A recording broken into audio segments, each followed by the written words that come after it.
Hello students, how are you? I hope you all are fine. तो आज हम हमारी हिंदी की पाठ्य पुस्तक वसंत भाग 3 का चैप्टर 9 पढ़ेंगे, जिसका शीर्षक है कबीर की साखियां। इसके कवि हैं कबीर दास जी। कबीर एक बहुत बड़े संत हैं। कबीर जी के नाम से एक अलग से पंथ चलता है, यानी कि इनका अपना एक अलग मार्ग है जो कि इन्होंने क्या किया था, लोगों को दिखाया था, जिसे क्या कहा जाता है, कबीर पंथ। तो सबसे पहले हम कबीरदास जी के बारे में जानेंगे कि वो कौन थे, और उसके बाद उनकी साखियों के बारे में पढ़ेंगे। तो संत कबीरदास जी ज्ञान मार्गी शाखा के एक बहुत बड़े कवि थे, जिन्होंने अपनी कविताओं के द्वारा उस समाज में फैली हुई धार्मिक कुरीतियों, प्रथा, जातिगत भेदभाव आदि के लिए आवाज उठाई। लोगों को नई सोच प्रदान कर लोगों को भगवान के बारे में बताया। कबीरदास जी के अनुसार जो ईश्वर है वो निर्गुण है, अर्थात ईश्वर का कोई आकार नहीं है। ईश्वर सब जगह व्याप्त है, विद्यमान है, लेकिन ईश्वर को प्राप्त करने के लिए हमारे मन में क्या होना चाहिए, ईश्वर के प्रति सच्चा भाव होना चाहिए। तो आइए अब हम कबीरदास जी के जीवन परिचय के बारे में पढ़ते हैं। इनका जन्म 1399 ईस्वी में काशी में हुआ था। इनकी जो रचना है वो बीजक है। कबीरदास जी पढ़े लिखे नहीं थे।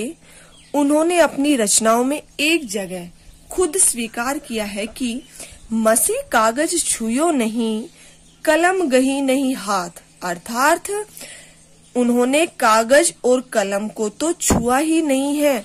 वो हमारे पास कैसे हैं, इनके जो भी अनुयायी है, अर्थात जो इनकी रचनाएं हैं, जो कबीरदास जी की रचनाएं हैं जिनको आज हम पढ़ रहे हैं, वो हमारे पास कैसे हैं। तो इनके जो अनुयायी थे, जो इनके शिष्य थे, उन्होंने इनकी बोली हुई बातों को लिखकर उनका संग्रह करा दिया, और उसका नाम क्या है, बीजक। तो इनकी जो रचना है उसका क्या नाम है, बीजक है। बीजक के 3 भाग हैं। पहला है साखी, दूसरा है सबद, और तीसरा है रमैनी। तो सबसे पहले साखी क्या होती है? साखी अर्थात साक्ष्य। जो ये साखी वाले हिस्से में कबीरदास जी ने अपने उपदेशों को दिया है। कौन से उपदेशों को? जो वो लोगों को बताना चाहते थे। साखी दोहा व सोठा छंद में लिखी गई है। अब आता है सेकंड, जो इनकी बीजक रचना का पार्ट है, सबद। सबद क्या है? एक प्रकार की कविताएं हैं जो कि गेय है। गेय अर्थात गाने योग्य है, गाई जाती है। इसमें इन्होंने भगवान के प्रति अपने भक्ति भाव को दर्शाया है। और थर्ड है रमैनी। ये भी इनकी रचनाओं का एक हिस्सा है, जो कि किसमें लिखा गया है, चौपाई छंद में। तो अब आते हैं जो कबीरदास जी है, उनके गुरु कौन थे? तो इनके गुरु का नाम स्वामी रामानंद जी है। इनकी जो कविताएं हैं वो धार्मिक आडंबर एवं सामाजिक कुरीतियों का विरोध करने वाली है। अब बात आती है इनकी भाषा। इन्होंने अपनी रचनाओं में, साखियों में, बीजक जो इनका रचना है प्रमुख, उसमें किस भाषा का प्रयोग किया है? तो पंचमेल खिचड़ी, अर्थात अलग अलग भाषाओं के शब्दों को लिया है, जिसे क्या कहा जाता है, सधुकड़ी भाषा कहते हैं। तो इन्होंने किस भाषा का प्रयोग किया है? सधुकड़ी भाषा का। इनकी मृत्यु 1495 ईस्वी में मगहर में हुई। तो आपके जो ये चैप्टर है 9, इसमें जो कबीर की जितनी भी साखियां हैं वो सारी कौन से छंद में लिखी हुई है? दोहा छंद में लिखी हुई है। तो आइए पढ़ते हैं हम कबीर जी की साखियां। पहली साखी देखिए। जाति न पूछो साध की, पूछ लीजिए ज्ञान, मोल करो तरवार का, पड़ा रहन दो म्यान। जाति न पूछो साध, साध अर्थात साधु लोगों की, पूछ लीजिए ज्ञान, मोल करो तरवार, तरवार अर्थात तलवार का, पड़ा रहन दो म्यान, म्यान जिसमें तलवार रखी जाती है। तो इस साखी में कबीरदास जी कहते हैं कि जिस तरह से तलवार की असली पहचान उसकी म्यान को देखकर बिल्कुल नहीं की जा सकती, क्योंकि क्या होता है, म्यान का प्रयोग तो सिर्फ तलवार को रखने में किया जाता है। तो म्यान भले ही कितनी ही सुंदर क्यों न हो, वो क्या होती है, उसकी पहचान नहीं होती, बल्कि तलवार की असली पहचान तो क्या होती है, उसकी धार होती है, उसकी तेजी होती है। जो तलवार जितनी तेज धार वाली होगी उसका मोल उतना ही क्या होगा, अधिक होगा। जाति ने पूछो साध की, पूछ लीजिए ज्ञान। उसी तरह से जो बड़े बड़े साधु संत महात्मा होते हैं, उनकी भी पहचान किससे, उनकी जाति से न होकर बल्कि उनके ज्ञान से होती है। तो कबीरदास जी कहते हैं कि हमें किसी भी व्यक्ति की जाति को देखकर, अर्थात उसके कुल को या उसकी जाति को देखकर कि ये ऊंचे का है, ये नीचे जाति का है, इस तरह से उनकी जाति को लेकर नहीं, बल्कि उन्हें कितना ज्ञान है इस चीज के बारे में हमें पता होना चाहिए। तो आइए देखिए अब हमारी दूसरी साखी। आवत गारी एक है, उलटत होई अनेक, कह कबीर नहीं उलटिए, वही एक की एक। कबीरदास जी कहते हैं कि लोगों के बीच में झगड़ा ही नहीं होगा, कब, यदि वो एक बात का पालन करे। और वो एक बात क्या है कि आवत गारी, गाली एक है, उलटत, उलटते हुए या उसका प्रत्युत्तर देते हुए, अनेक, बहुत हो जाती हैं। कह कबीर नहीं उलटिए, कबीरदास जी कहते हैं कि उनको उल्टा वापस मत कीजिए, वही एक की एक।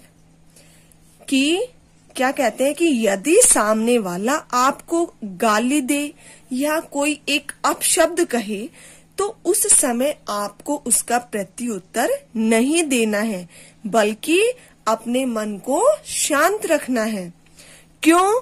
क्योंकि मुंह से निकलते समय तो सामने वाला सिर्फ एक अपशब्द या गाली देता है, और जब हम उस अपशब्द या गाली को सुनते हैं तो उसके बदले में हम क्या करते हैं, अनेकों शब्द उसको बोल देते हैं। तो कबीरदास जी कहते हैं कि आप उन शब्दों का उल्टा जवाब मत दीजिए। सामने वाले ने जो एक शब्द अपशब्द कहा था वो एक ही रह जाएगा। अर्थात यदि, कहने का क्या तात्पर्य है कि यदि कोई हमें सामने वाला गाली देता है या कोई अपशब्द कहता है तो हमें उसका जवाब नहीं देना है।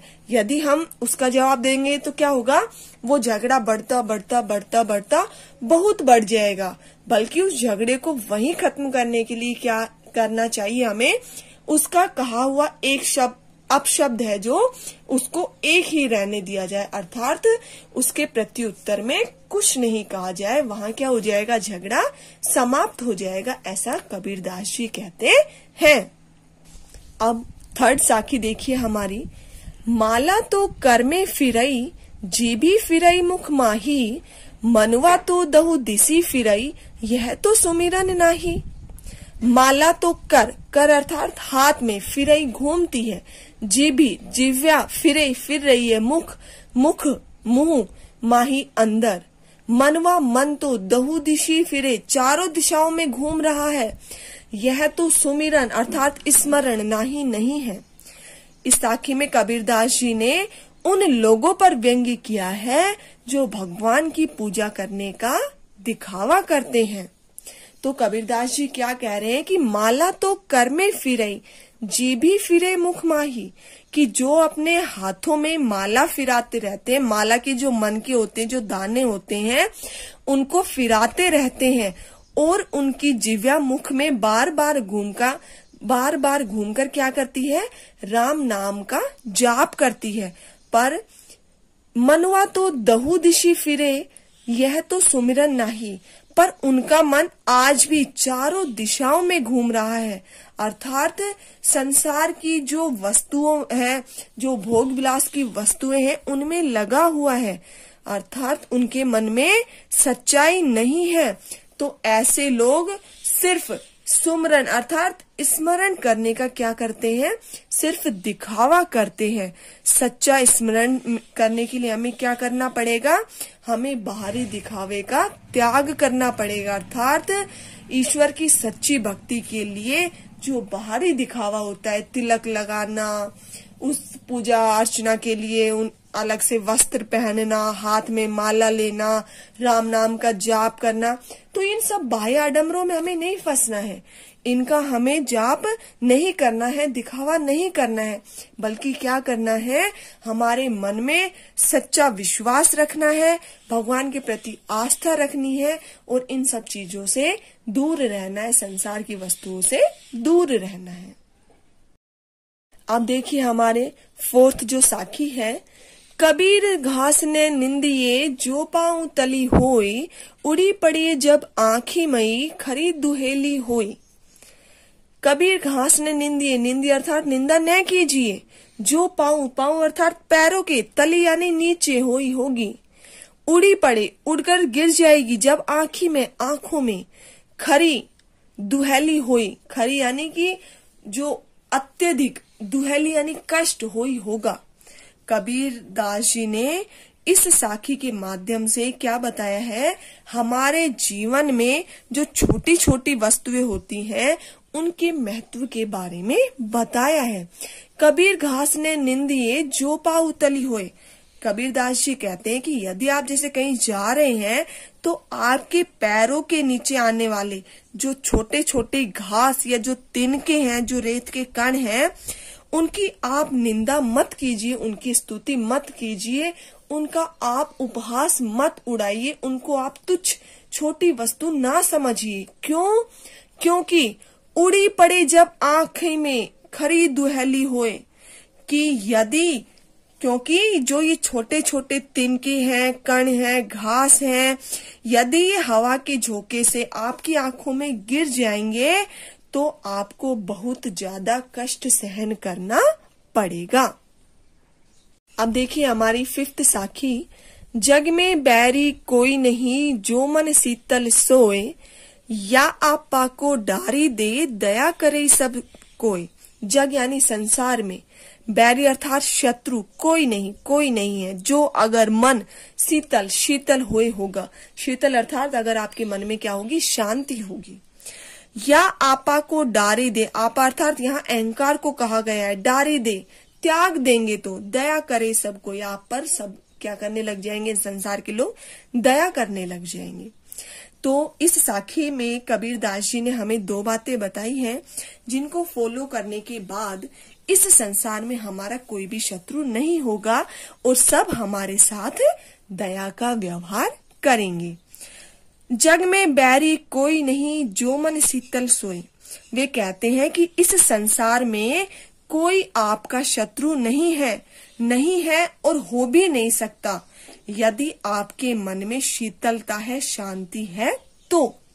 या आपा को डारी दे दया करे सब कोई, कि आपके अंदर जो अहंकार छुपा हुआ है, यदि आप उस अहंकार को त्याग देते हैं तो इस संसार में सभी लोग आपके साथ दया का व्यवहार करेंगे।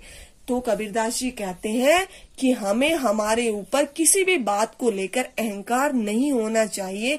मनुष्य के अंदर जो अहंकार होता है वो सबसे बड़ा शत्रु माना जाता है। इसलिए सबसे पहले हमें अपने अहंकार का त्याग करना चाहिए, उसके बाद जो सारा संसार होगा वो हमारे साथ दया का व्यवहार करेगा। Thank you.